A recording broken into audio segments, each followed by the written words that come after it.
So now we are going to see about Unit 2 planning in the subject of principles of management. What is planning? Deciding in advance what to do, how to do it, when to do it, and who has to do it. Planning is the pre-selection of objectives and outlines the action before starting any business. Planning is decision making in advance. Choosing the alternatives and making the decision is called planning. Nature of planning: a primary function, a dynamic process, a selective process, an intellectual process, and the flexibility of planning. Planning is based on facts. Purpose, importance, objectives of planning. Primary of planning: to achieve objectives, to facilitate control, to help in coordination, to guide decision making. Next, this is the planning process. First, identification of opportunities. Second, establishment of objectives. And third, developing planning premises. Next, identification of alternatives, evaluation of alternatives, selecting an alternative, formulating derivative plans, and establishing a sequence of opportunities. Next, in identification of opportunity, we should know that where we stand, what is our strength and weakness, what problem we wish to solve, and why, what we expect to gain. In second, establishment of objective and goal. Objectives specify and indicate the results expected. Developing planning premises provides basic framework in which plans operate. In these internal premises and external premises. Internal premises has organizational policies, resource, sales, forecast, etc. External premises: political, technological, competitors, plan and actions, government policies. Like that, identification of alternatives: search and design the alternative course of action. Evaluation of alternatives: each alternative course of action is evaluated on the basis of profitability, capital investment, risk involved, etc. Selecting alternative: after evaluation, most appropriate course of action is selected. Formulation of derivative plans. Various derivative plans are buying equipment, buying raw materials, recruiting and training personnel, developing new product. Types of planning based on the extent of use. Standing plans over years. Mission, objective, goals, aims, target, strategic plan, policies, procedures, and rules. Single use plans, programs, budgets, schedules, methods, projects. Types of planning based on scope.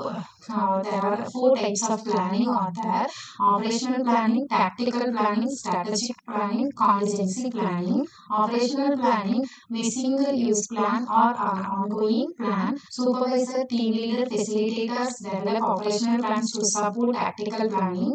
Tactical planning concerned with what the lower level of units within each division must do, how and who is in charge. 1 year or less because they are considered short-term goals. And strategic planning: outline of steps designed with the goals of the entire organization as a whole.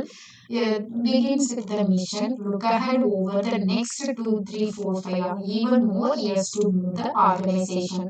Next, contingency planning: devised for a particular situation. Identify alternate course of action devised by government or business who want to be prepared for anything that could happen.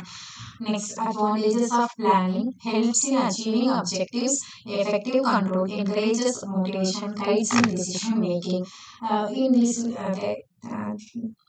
it has limitations: lack of accurate information, time and cost, inflexibility, false sense of security. Next, process steps of planning. Process or steps of planning. This is the diagrammatic explanation. And step 1, being aware of opportunities, establishing objectives or goals, developing planning premises, determining alternatives, evaluating alternatives, selecting the best alternative, formulation of supporting plan, establishing sequence, activities. So, this is the developing premises, determining alternative, evaluating alternatives, selecting the best alternative, formulation of supportive alternatives, establishing sequence of activities. Next, we are going to see about the planning tools and techniques. Planning tools and techniques: forecasting, contingency planning, scenario planning, benchmarking, participatory planning, and goal settings. What is forecasting? In this, there are two types: quantitative and qualitative. And contingency planning, already we know that identifying actions to take when a strategic or a tactical plan must change based on circumstances, good or bad, day-to-day problems. Scenario planning, considering future scenarios and developing plans to address those issues, long-term economic collapse. And benchmarking, research for the best practices among competitors and non-competitors. Benchmarking steps, identify, gather internal and external data, analyze data to identify performance gaps, prepare and implement action plan. Participatory planning, including those impacted on or who will implement your plan in the process. Next one, goal setting, developing clear quantified measures that guides the organization and the individual's work. Next, strategic management. Strategic management is the process of setting goals, procedures, and objectives in order to make a company or organization more competitive. Types of organizational strategies: stability, product development, vertical integration programs, single-use plans programs, budgets, schedules, and projects. Next, strategic management process: environmental scanning, situation analysis, strategy formulation, strategy implementation, and strategy evaluation. Strategy, and these are all the explanation. Management by objectives. Next, MBO.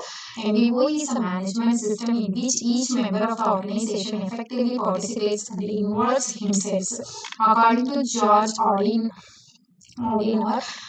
MBO is a process whereby the superior and the subordinate managers of an enterprise features goal-oriented, not work-oriented.